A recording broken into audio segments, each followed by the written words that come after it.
Good morning! For today's video ay magluluto naman tayo ng 1 kilong puto. Unahin po nating batihin yung itlog.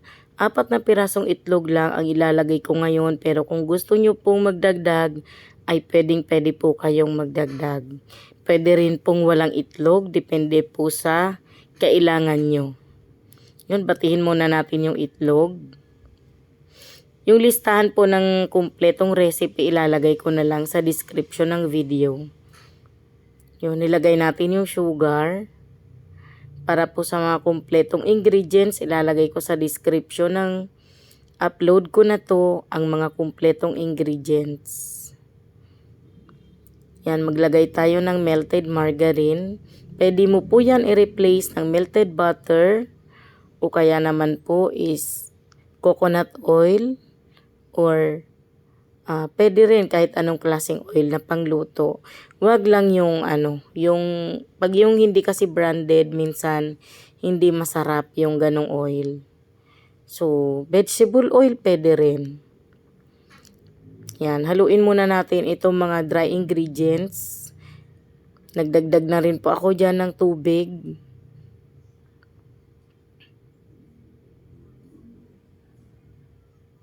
Then, nilagay ko na po yung condensed milk. 1 latang condensed milk lang yung gagamitin ko ngayon. Kaya, naglagay po ako ng sugar. Kasi sa 1 kilo, kung 1 latang condensed milk lang ay kulang na kulang po yun.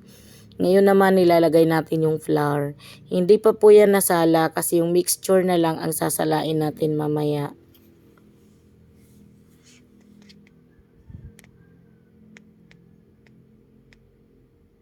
Then, haluin na natin.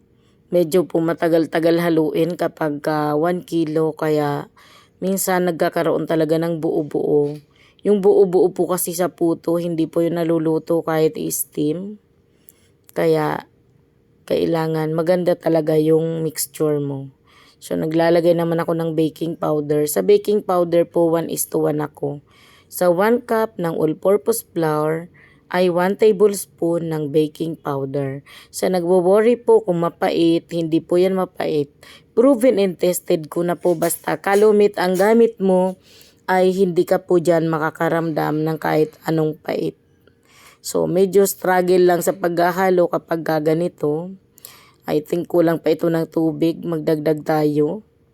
Makikita nyo naman po sa description kung ilan ang nilagay natin.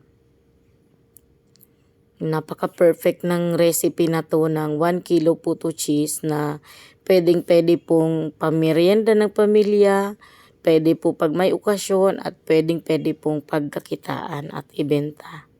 So ayan, sinasala ko po every time nagagawa ako ng puto, lalo kung 1 kilo lang naman yan, sinasala ko na lang po talaga para siguradong maganda po at makinis yung mga puto natin. So sa paglalagay po sa molder, medium po yan. Ang nilalagay ko ay 1 tablespoon lang po. Puno yung tablespoon. Yan lang po yung nilalagay ko. So hindi ko napapakita lahat ang paglagay ko sa mga puto molder kasi masyado na po yun mahaba kaya ikakat na natin. Then steam natin. Steam po natin ng 10 minutes.